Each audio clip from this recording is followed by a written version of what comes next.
Hello there and welcome to Full Chat with me, David Prutton. And me, Ewan Thomas, celebrating all things we love about being on two wheels. Full Chat is powered by Bikesure. As the UK's largest independent motorcycle insurance broker, Bikesure will tailor an exact quote to your needs, helping save you money on your annual bike, scooter and moped insurance. Don't forget to press subscribe on YouTube so that you never miss an episode, or you can press the follow button on Apple or Spotify or wherever you get your podcast from. Right, today's guest is a gent who literally, I think, was born to be on two wheels. A racer through and through. He's got biking running through his blood, and he's probably very fortunate to say he's made a living out of something he truly loves doing. It is, of course, Mr. Steve Keys. Welcome, Steve. Hey, hi. That was a big build-up, wasn't it? I mean, just about recognised myself in there somewhere because you mentioned two wheels. Sorry, Steve, the only way's down now. About it. That's it. Two wheels. That's all I know about. So we'll be fine. You're in the right place. You're in the right place. Thank you so much for joining us. It's another stellar guest right here on Full Chat. I'm sure you'll agree, Ewan. And there's so much to talk about. I mean, TV being one of those things as well. Danny John Jules is a name that comes up a lot when we talk about yourself, Steve, with his Red Dwarf background, the Easy Riders, the Unlikely Bikers together with him. But we'll get onto that in due course. This love of two wheels, our shared passion of two wheels, we know where ours comes from. Where does yours come from? Yeah, well, literally, as you said earlier, born into it. I mean, one of my earliest ever memories was being in the garage with my dad prepping his race bike. And if I was really lucky, he'd allow me to clean the chain on it, which I used to think was a great privilege. As you grow up, you realise it's the worst job ever, is cleaning a chain on a motorcycle, because it is the bit that is literally covered in all the crap, isn't it? But no, I was allowed to do that. So I grew up in that racing environment, believe it or not. Back in the 1930s, my grandfather started racing when it was generally supposed to be a track, but just gravel, dirt, anything you could do. So he used to race in places like Pendennis and I think it was Falmouth. They used to race around a castle down there, anywhere.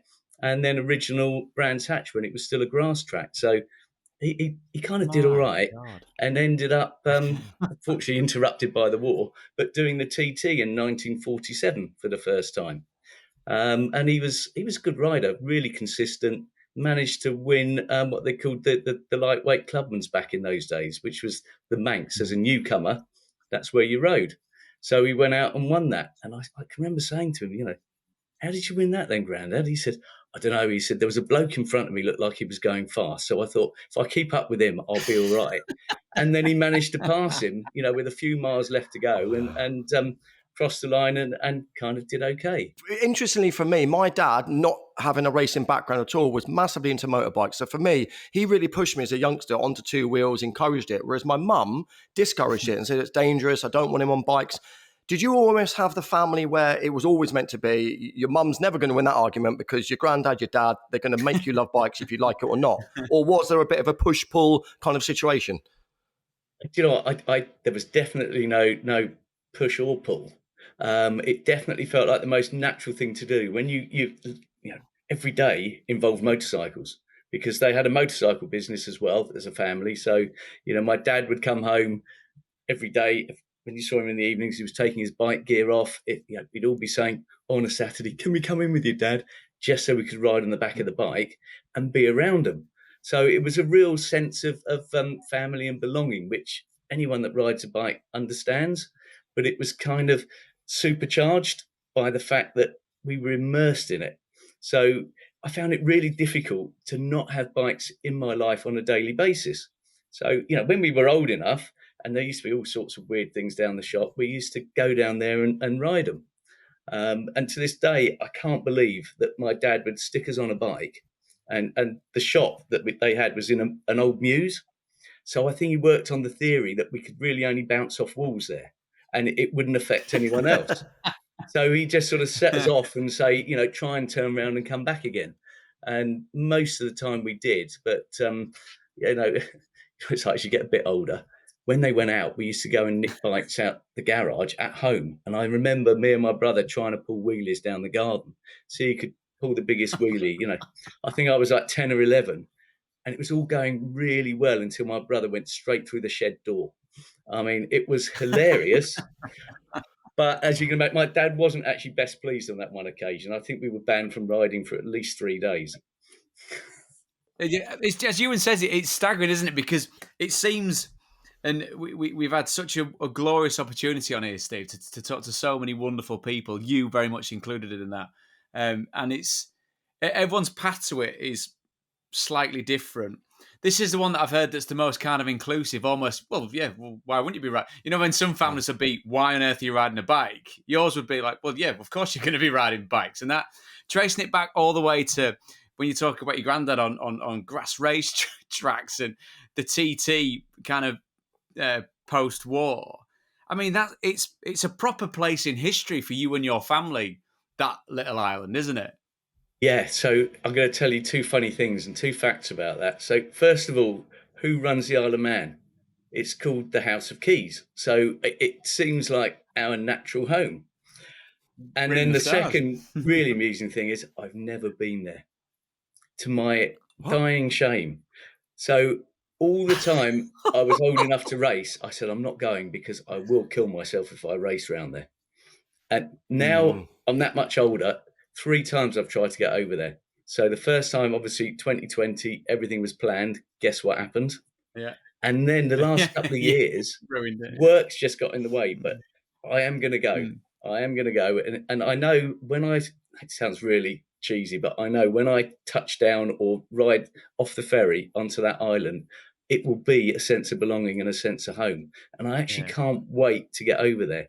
And I'm probably going to do it for the classic TT rather than the full to start with, because it's going to feel more natural, I think, in terms of an environment. But I work with so many guys that I could go with. It's ridiculous. Yeah. So in answer to that, yes, but no, because I've not been there yet. The wonderful thing with that as well, Steve, is because of what the TT is, it's not like an old football stadium that's been knocked down and rebuilt and it's completely different. I mean, I don't know the full kind of minutiae of every single twist and turn, but we've got a good knowledge of it. I mean, they've not started moving roads, have they, too much around the Isle of Man? So whatever your granddad was terracing around on, from a road point of view, won't be too much different, will it? No, and I can't wait to actually ride the full circuit. You know, obviously you can get on the mountain easily, but I need to follow it as much as I can all the way around. Can't do it on race day, but hopefully on a day where someone will show me around at a reasonable pace, shall we say, and get some sort of sense of what that's like, because it is the craziest thing. You know, he rode there a few times. You know, he's fallen off there. He's done everything there, and ridden on some other mad circuits around Europe when he was riding. You know, so and it was different. You know, he rode the Nürburgring when it was the full circuit. And that was a crazy place. I've almost got goosebumps literally thinking of how emotional that must be for you when you eventually ride the TT circuit and think, you know, in 1947, my grandfather did this. It's really interesting you said, I didn't want to race it because I'd end up killing myself. We've had some great racers on here, TT riders, who have said, believe it or not, we believe in our abilities so much. We know the dangers, we know the risks, we know our family get worried for us, but they believe in their abilities so much. But it's interesting to see that you were honest enough then to say, I wasn't going to race it because, you know, I'll end up killing myself. But does that mean you then have an even greater respect for your grandfather, seeing what he did in arguably machines that are so much less tech than the driver aids and the rider aids they have nowadays? I mean, that man is a god. And I think when you ride that circuit, you're going to probably think, wow, my granddad was even a bigger hero than I remembered. I think because you've got to put it in reality, a lot of people go, yeah, but they're only averaging like 80 mile an hour or whatever it happened to be around that course back then. But they were on tyres that were almost plastic. You know, there was just not the level of grip whatsoever. You know, wearing the old pudding basin helmet and then a pair of goggles and hacking around that circuit with crap suspension, brakes that don't ever work. You know, I've been lucky enough over the years to ride that type of bike. And the one thing that you forget about is braking. You know, we all know it's great. Yeah, they didn't go around the corner so fast. They didn't do whatever. So you adjusted that. But at some point, you're doing 100 and whatever mile an hour on an old bike coming into a bend and you pull that brake on. And the first time you do that on an old bike, you know, I've ridden a few up the hill at Goodwood. And, you know, you get to a couple of the tight turns and you yank on that brake with a cable and then realise it just stretches. It seems like nothing's happening. Steve, I've got a bike like that now. It looks fantastic. It goes well in a straight line, but I forget when you come to a corner, you think, I better start braking a mile in advance because it's so spongy. But it's true. What your granddad would have been riding back then, of course, at the time, it's state of the art. It's all they've got. But when you compare it to a modern superbike now, you just think they were daredevils. It's the same as old F1 drivers. It's the same sort of thing. Sport was so much more dangerous back then. Yeah, and of course it wasn't just dangerous at the TT and those road circuits. Even when you went to the race circuits then, if you were lucky, there was some sort of crash barrier with a few straw bales piled in front of it. None of these air fences and so on and so forth and gravel traps. That's not knocking, obviously they're going significantly faster today. But back then, if you fell off, you were pretty much guaranteed you were going to hurt yourself. So the only thing I would say is I think my granddad would have loved to have been a fighter pilot, okay? But he wasn't allowed to do that. They found out he was a good racer, his bikes went fast, so they took him to Supermarine to help work on the engines for the Spitfires. So he used to work with the superchargers and so on and so forth. So, he was kind of, after the war, I think he thought, I've missed my chance here. So I'm just going to go as fast as I can on bikes instead, because it's a similar environment, isn't it? Where, do you know what the sad thing is, after saying I didn't want to go to the TT because I didn't want to kill myself, the thought of, it sounds really mad, doesn't it? The thought of hurting yourself is what is the most enjoyable thing about riding a bike. I know that sounds crazy, but it kind of heightens your senses, because, if we all raced and it was safe, everyone would be fast, wouldn't they? And it was trying to kind of measure your ability and management of a dangerous situation that kind of gave you the buzz, because were you the better man on the day? And I think that's why we all race. And that's carrying on from what you were saying earlier, the push-pull, should I race, shouldn't I, or should I ride? And I can remember my dad taking me to Brands Hatch the first time, and basically, getting on a 250 race bike and saying, off you go, boy. And within a few months, I was racing a TZ 250, basically GP bike, around circuits, doing 100, I don't know what it was back then, 135, 140 mile an hour. Oh. And my dad just stood at the side of the track waving me on. What a childhood, Prutz. I don't know about you, but I'm scared if my kids want to go out and play in the front garden in case there's a car coming by. To grow up in an environment where you're surrounded by the smell, the essence of bike and everything, all the things that the heightened senses you get, and your dad then sort of going, go on then, lad, show me what you can do. I mean, that's how children should be brought up. It's brilliant. It was both the best childhood and young life that you could imagine, but also in a way frustrating, because when you didn't win, you had to come back around the dinner table, didn't you, and have a little chat about why things didn't quite go right. And champions. Right? Yeah, you guys will get it, because you know what sport is. Your life is in that sport, isn't it, at that moment? Yeah. And I think we all know adrenaline's probably the biggest drug, isn't it? And the best drug, because it's quite cheap generally. So if you can get a hit of that on a regular basis, that was great. And I still think the best part of every race, especially if you didn't win, was the start. So when you line up on the start line with 30 other people around you that have all got that same goal in mind, okay, and you do like the warm-up lap, sit there, and then you cut engines. Okay, so we used to have, this is how far back it was that I raced, static start. So you used to have to push start your bike.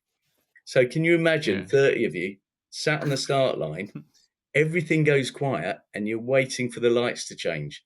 So with the dry clutches we used to have then, all you could hear was the click, click, click, click, as everyone was just rocking them back and forth, ready to push. And then as soon as it went to the push, it was the weirdest thing, because you can kind of hear all this sort of grunting, groaning, pushing, everything that you needed to get the bike going, followed by wah, and everybody going for that same bit of corner. It was mental, and I used to live for that every week. It's something, Steve, that you just mentioned there, and it's not something that I've thought about too much. So me playing football a very, very long time ago, been retired 10 years now. Obviously, you were racing to an astronomical standard of success and fame that we get, without trying to get too meta about this whole conversation about three sportsmen, because that takes it in a different way. I know Ewan. Ewan knows me. We sit and talk rubbish as we do on this podcast with wonderful people, and we do the same in real life.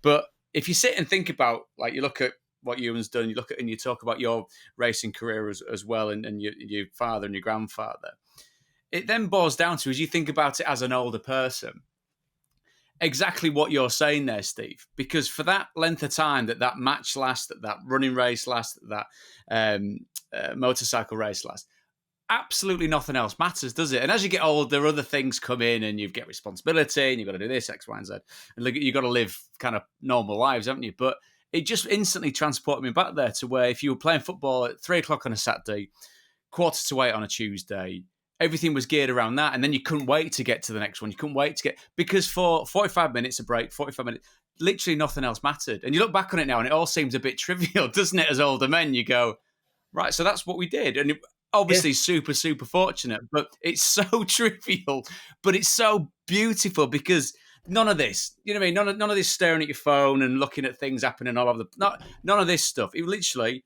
this is what you've got. You've got your legs and your lungs for the next 45 minutes. Go on, don't be crap.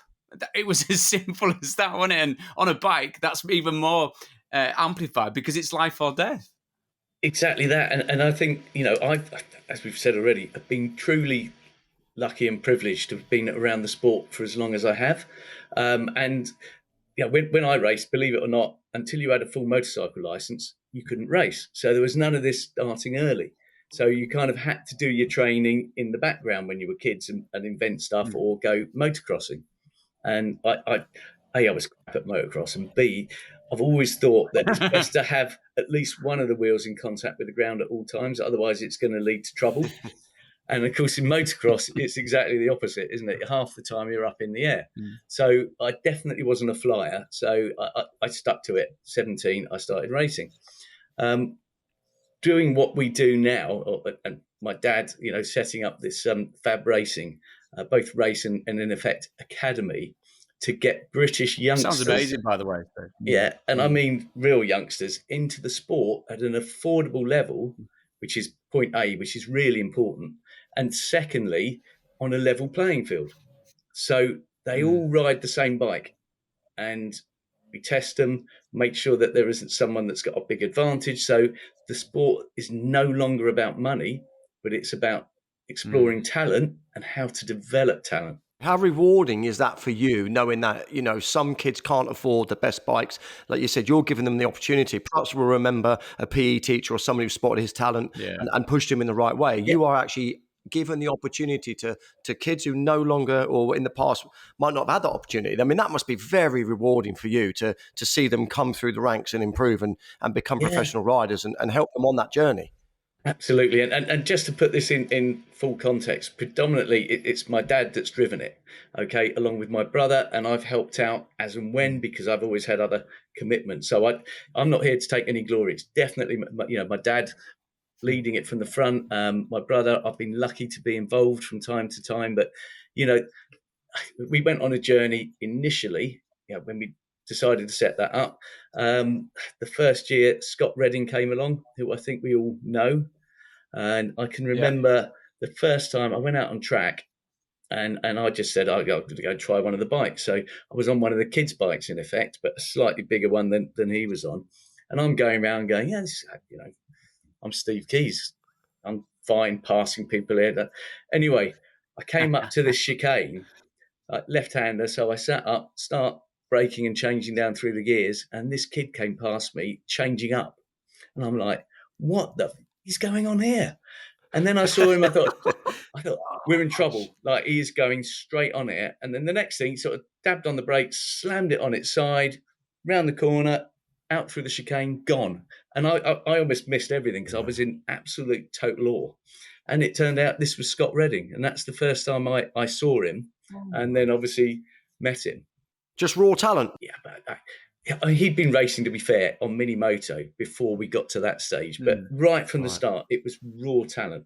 So we wanted to take them from the mini moto stage onto geared bikes, because the journey and the transition really begins at that point. Because if you don't know how to handle gear changes, getting everything right, matching your revs to whatever, controlling the throttle in a different way and knowing which gear to get into a corner and then out of a corner, you're not going to get anywhere. Mm.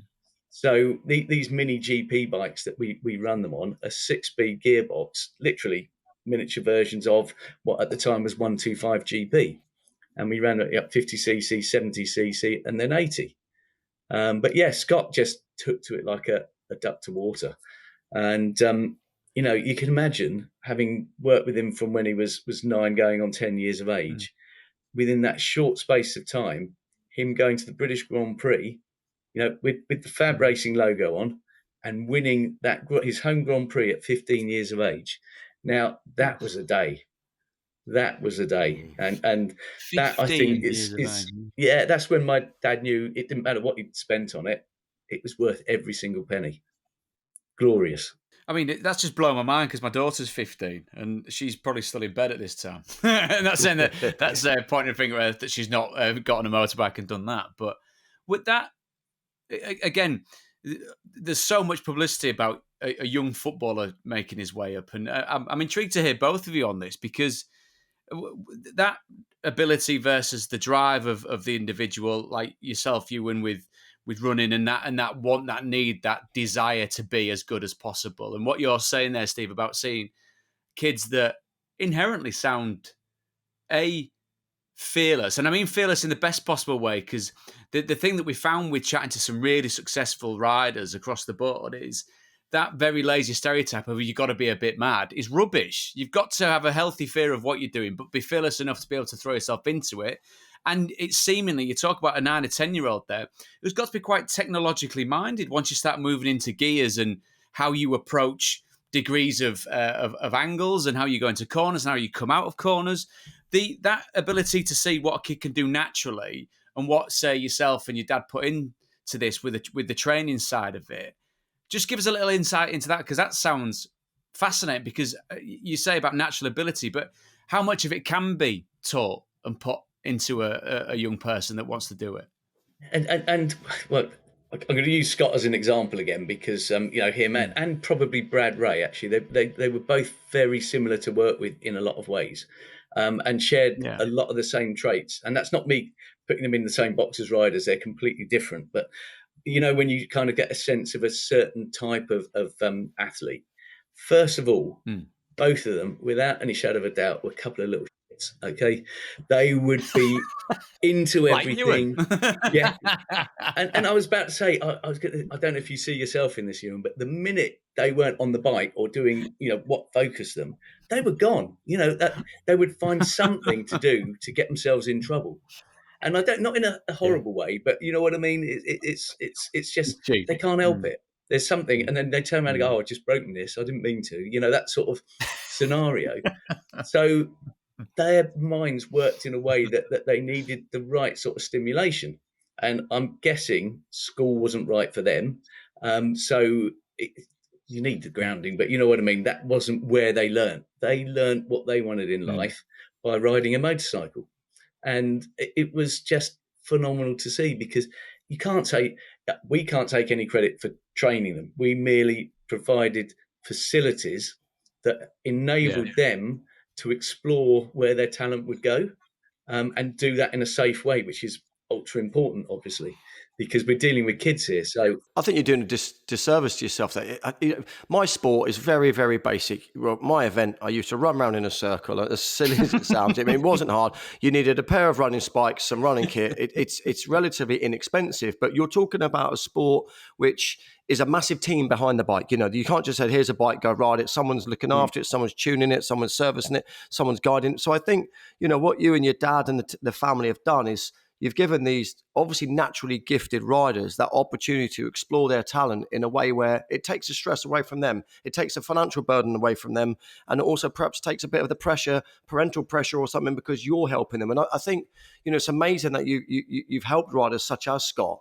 And it's interesting you say, he was a little shit. I totally get that. He's probably a bit like me. He's probably a bit ADHD, and, but when he does focus on something, he gives it absolutely everything. And that is a trait he probably has shown all of his life. That's why he's so successful. But I think you should give, your dad, your brother, yourself a huge amount of credit that, You know, if you hadn't found them, they might not have found motorbike racing. You know, it's as simple as that. My sport, yes, I was lucky. I had a PE teacher who said, you've got some talent, drove me to the county championships. I started running fast. A stopwatch doesn't lie. But I didn't need that financial help really to start. You've done that for someone. You've taken that burden away from them. Yeah, and I think that you've hit the nail on the head there. You know, that's what my dad wanted to do, was create an environment where everybody turned up at the track feeling they could win. You know, there's none of that. I'm here, but you know, there's Dave over there. He's got all this kit. He's got the best tires. He's got the. No, they got there, and the kids believe that so long as they work hard and have the ability, they could win. And I think that is so important. And you know, again, I'm going to blow smoke up my dad's ass because he's been brilliant for the sport and where the Brits are now. Because I think without what he put in, both in terms of time, which is what a lot of people don't have, but obviously financially, you still got to put a fair bit in. And just providing the insurance, booking the tracks, you know, he imported all the bikes so he could then sell them on. You know, got all the tyres in place, everything. So it was a big financial and time investment that has been hugely rewarding. And bear in mind, my dad's 84 now, or will be this year, and he still runs that. It's still his absolute passion. Okay, he even bought a load of ex-Red Bull rookie bikes a couple of years ago and has set up a little race school out in Spain so the British kids can go over there in the winter and train. Brilliant. You know, he will do what is needed and what it takes to get there. So, you know, I'm incredibly proud of what he's done. And you know, say him, my mum as well, to be fair, because she's there doing all the paperwork in the background. And as we always say, you know, putting up with having to travel around race meetings and all the rest of it. And, you know, sandwiches, everything are always in place out the motorhome for when you need them. And my brother, again, he's just totally committed to it. You know, he works for Fab Racing with my dad. I have my own businesses and I'd help out where I can. With Scott and so on and so forth, I probably got far more involved and Brad early on because they needed a bit more of the management side in terms of commercial perspective, which is probably more my forte. So that's, you know, you work to your skills, don't you? But it just kind of worked with us all pulling together.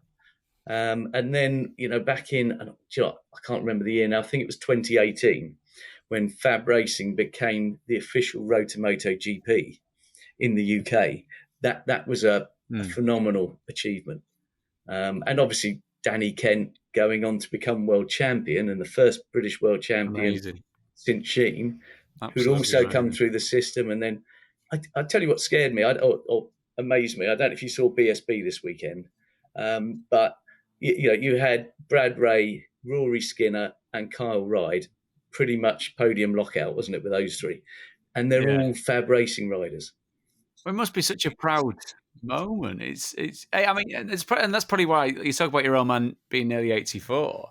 I mean, that probably keeps him young, doesn't it? Keeps him all the grey matter ticking over, that excitement, that enthusiasm that he's quite obviously got, because it's a vocation, isn't it? He's dedicated his life to it. Yeah, he's never retired. Like my grandfather, he never did either. Because they didn't want to, I presume, did they? No, For them, retirement is stopping, He wanted to, I mean, all the time my granddad could still ride a bike, he was happy. You know, he carried on till he was 95 before he died, but he was certainly doing a reasonable job of riding bikes, probably until, I can remember him doing the Brighton Speed Trials when he was 88 and still getting down there, rear wheel spinning off the line, you know, flat on the tank, and off he went, you know, and still won his class. 88? Yeah, 88. Wow. I mean, he was a warrior, you know, absolute head case. No pressure for you, Steve, but your granddad and your dad are like superheroes, so you know. Years left. Yeah, I already know my positioning. I think it's best sometimes. That's why I moved on. I thought if I can find myself a career elsewhere and you know, be a bit of a prat on TV on a pink bike, that's a better option. So, you know, after the racing days and everything else that we've done, it's kind of led on to other stuff. But look, if I can still be riding at their age, you know, doesn't matter, any track, any time, any place, when I get out on it, I come off of that track with the biggest smile on my face ever.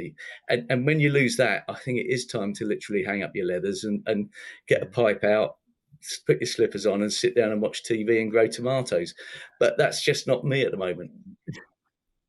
Well, I mean, yeah, and it's a wonderful segue, and that obviously reflects your ability on the box, Steve, with regards to talking about doing silly stuff instead of risking life and limbs. So, Danny John Jules, I mean, we talk about easy riders and unlikely riders. How does that come about? You talk about the pivot, and the pivot's been a pretty good one that you've you've seamlessly jumped into. Exactly. Well, look, the reality is that we were working in the paddock a lot, and we're lucky enough to be fairly involved in the MotoGP paddock when, you know, some of the young riders that we worked with had gone through to that, obviously initially with Scott and various other people as we went forward. And I used to, as we were saying before, you know, I used to hang out in Alpine Stars because it does the best pasta. They're lovely people, and they've been very kind to us and done all our leathers and jackets and clothing and everything that we wanted going forward. So I went in there and I used to see this guy, and you know what it's like when you go, sure, I know him. And always had a hat on, seemed to know a lot about bikes, and he'd come up and go, yeah, all right, mate, all right, yeah. Sit down, have pasta, and he's there. But I'm thinking, everybody seems to know him. And I know that face. Couldn't put my finger on who it was.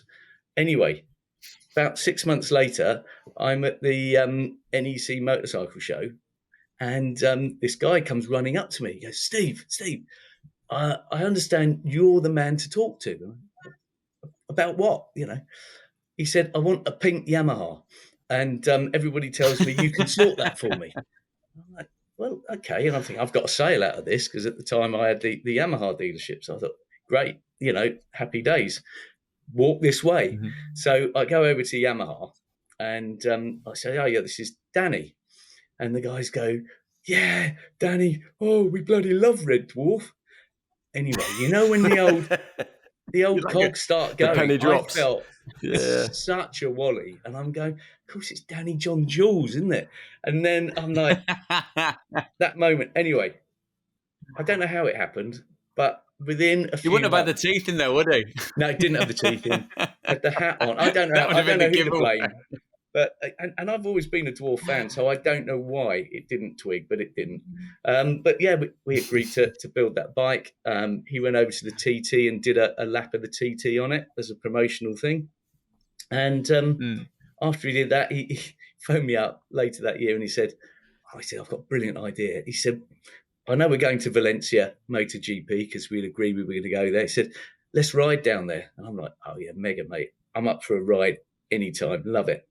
So he said, but if we're going to do it, he said, why don't you get matching bike? So I'm like, well, I've got to build another one now. So before you know it, there's 2 pink R1s, and Alpine Stars have agreed to do the leathers. I've done the helmets. And I'm like, this is great. We'll do it for charity. So we did it for 2 Wheels for Life. So Riders Amazing. For Health, as it used to be called then. So we thought we'd do that. And then Dan said, well, if we're doing that, we might as well film it. So the next thing I know, there's a crew put together. We spoke to Matt Roberts. He's agreed to join us. And he had the Jorge Lorenzo replica R1. So the 3 of us set off. Yeah, on a lovely trip down to Valencia. Nice. And I had still haven't, but I had literally no idea what I was doing, other than if someone pointed a camera at me, I thought I should say something, because it feels rude not to. And because I literally know nothing, if you actually look back, particularly at that first series, I'm just the Wally talking about bikes and trying to keep the other 2 numpties, in check, because Danny just wants to make you laugh all the time. Matt is like, it was really funny because he was quite new on the TV, as you probably remember back then, because this was 2011. Yeah. And he was very much like, I'm with the cat, right? I'm going on the longest ride he'd ever done. I'm on Lorenzo's R1 that he rode around the TT. And so he's like keeping the sweetie shop, and it's like, it's the best gig I've ever been on. Everything's paid for. I get to ride down, do a little bit of messing about, and have a good time. So literally night 1, where do we end up? A champagne house. I mean, that's not a good combination. So we get there, and when you're in a champagne house, what are you going to do other than walk around it, try a little bit of champagne, which turned Correct. into a little bit more champagne. Anyway, Please tell me you turned up in your pink leathers on your pink bikes. That would have, that's a different type of film, but yeah. 100%. No, we did. We rode the whole way down on the pink bikes in the leathers. Did that. Lovely. Maybe had a look. Champagne. Anyway, Beautiful. the second night was hilarious because we were due to stay in a chateau owned by Count, and I can't remember what it was, who'd invited us. Anyway, we were 3 hours late. All we were told was he's going to provide a little bit of food. Anyway, he'd invited all his mates round, come and meet Danny off of the TV, all the rest of it. We walk in expecting, a nice warm welcome. This guy was fuming, absolutely fuming. He's like, I don't know what he was saying in French, but basically, where the have you been? My friends have had to go home because they waited too long. We actually thought he was joking. No, he was dead serious. Absolutely deadpan serious. No way. So obviously Matt and I sort of hung back and left him to take all the flack and smile like he does and ease everything down. But it was a super fun trip. That I mean, we're going to have a mid-show housekeeping break for this, Steve. Just to remind viewers and listeners, if you haven't already, please press subscribe on YouTube so you never miss an episode, or press the follow button on Apple or Spotify or wherever you get your podcast from. That was more for me, mate, just to draw breath from what you just told me, because it sounds absolutely terrifying. But I suppose on the flip side of it is as well, I mean, you talk about that experience, but I mean, there's films with Scarlett Johansson, there's Death in Paradise. I mean, you talk about hanging up the kind of race side of your life, but it sounds like it's been pretty sweet on the flip side of it as well, rubbing shoulders with the great and the good. I've been lucky, and it was that meeting with Dan. I can't, Dan's a legend. Like, we all know how long he's been in the game, so he's introduced me to some wonderful people, and he has given me so much information around how you work on TV, how to produce TV, direct, and get the right shots. Now, he's brilliant at all of that, but absolutely shockingly bad at making any of it happen, which is why the two of us can work quite well together, because he comes up with these ideas. He's literally the man that hands you the baby and runs away. You've got it now. You've got to nurture it. You've got to do your best with it, because you can't just drop it as well, because there's no one else there to catch it.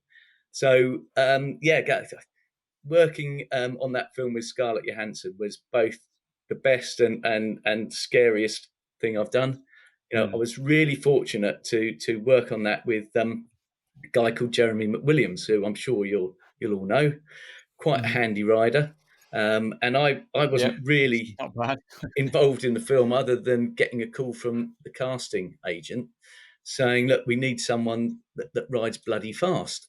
And Danny's given us your number because you know everyone. No, I mean, really fast. I knew that it wasn't about me at that point.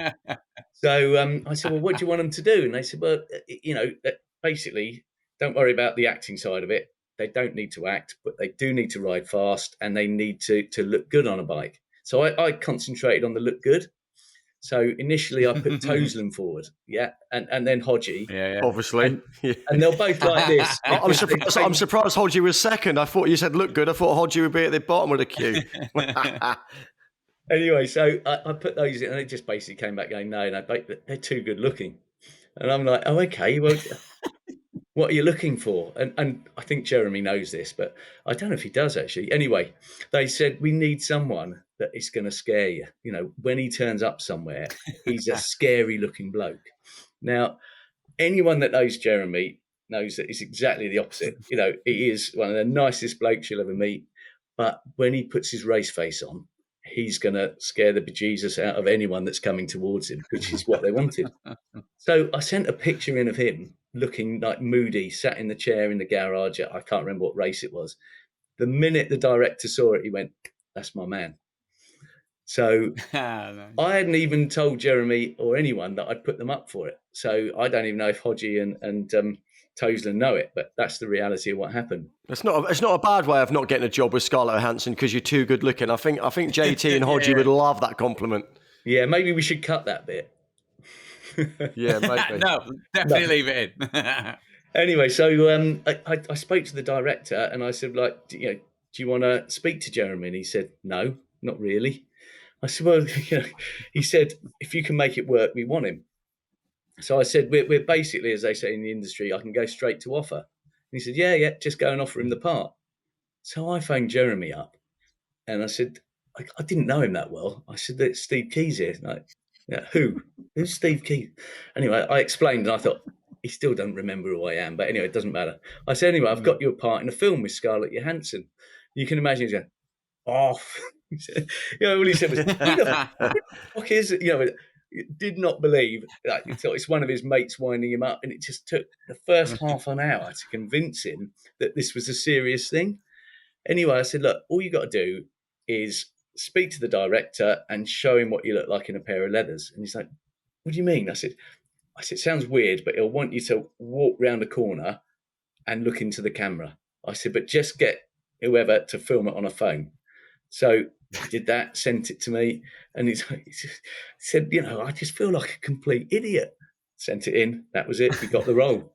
So he ended up doing, wow. I think it was about 2 weeks worth of filming with Scarlett up in Scotland.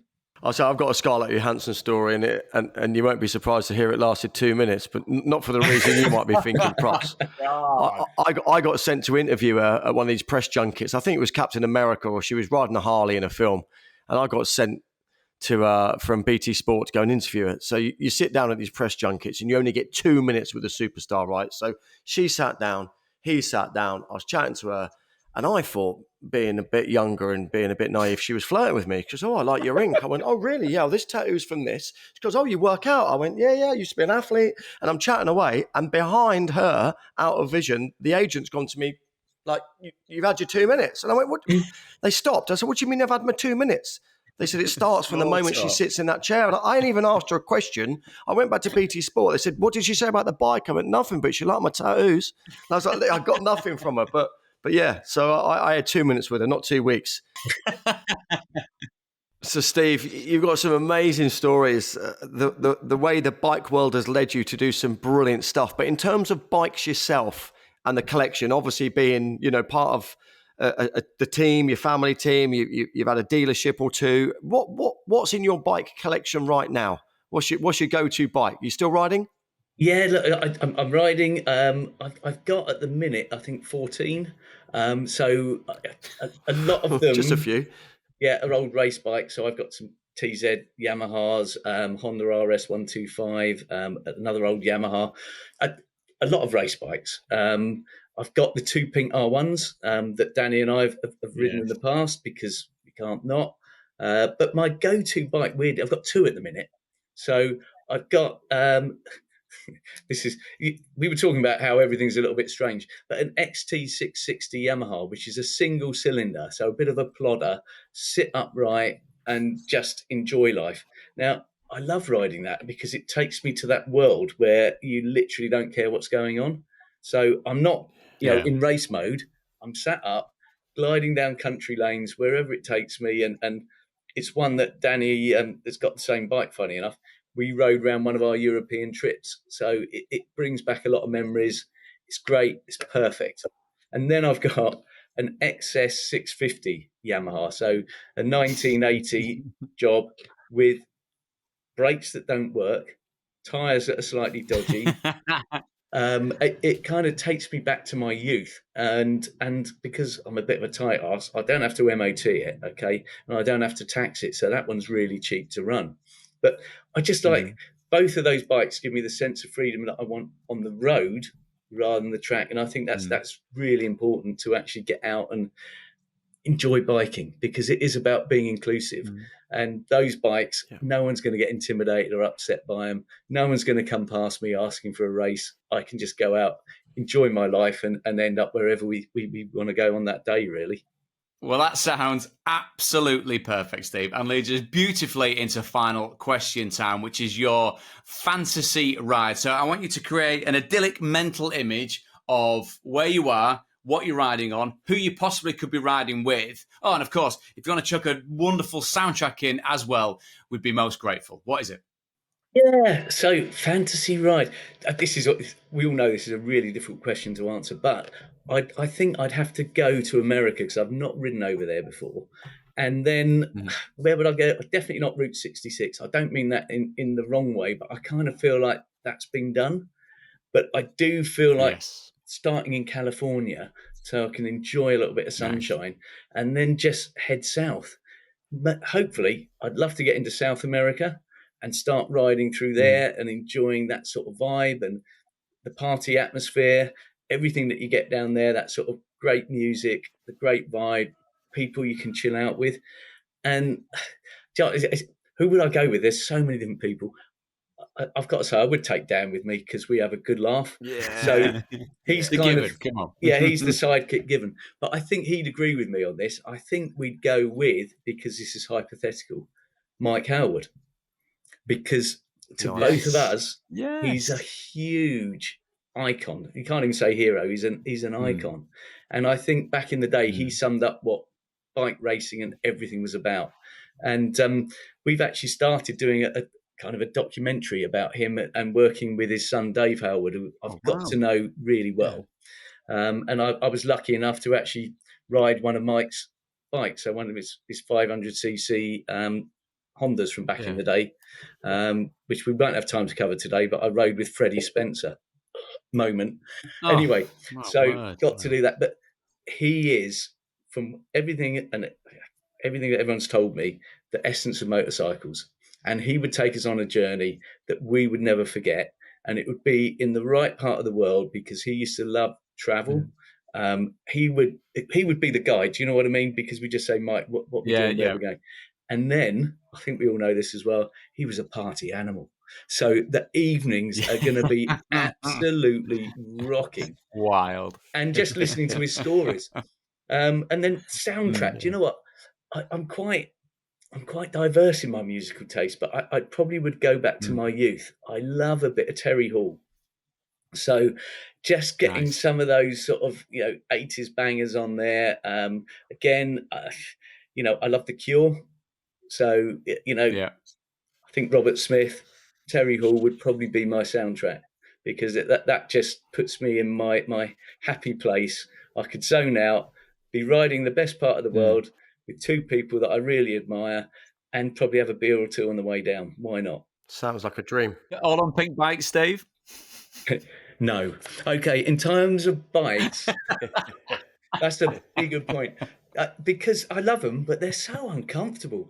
I think we'd go on, I don't know, something mellow to sum up the whole mellow mood. So not necessarily the XTs, but something like that. I do like a lot of the modern retro bikes because, again, they just allow you to zone out. It's just easy riding. See what I did there? Yeah. Well played. Lovely. Sounds like a dream ride. That's the TV experience, isn't it? Knitting it all back together. Well, I'm sure I speak for us both, Ewan, but that's sadly, it's about it for this week's Full Chat powered by Bike Show. As UK's largest independent motorcycle insurance broker, Bike Show will tailor a quote to your exact needs and help save you money on your annual bike, scooter, or moped insurance, and so much more. It has been an absolute joy. It really has. A huge thank you to today's guest, the brilliant Mr. Steve Keys. Thank you so much. Well, thank you very much, Steve. It's been an absolute pleasure. Don't forget to press the subscribe button on YouTube so that you never miss an episode, or press the follow button on Apple or Spotify or wherever you get your podcasts from. As ever, thank you so much to everybody who's tuned in and listened, and we will see you next time. Till then, goodbye.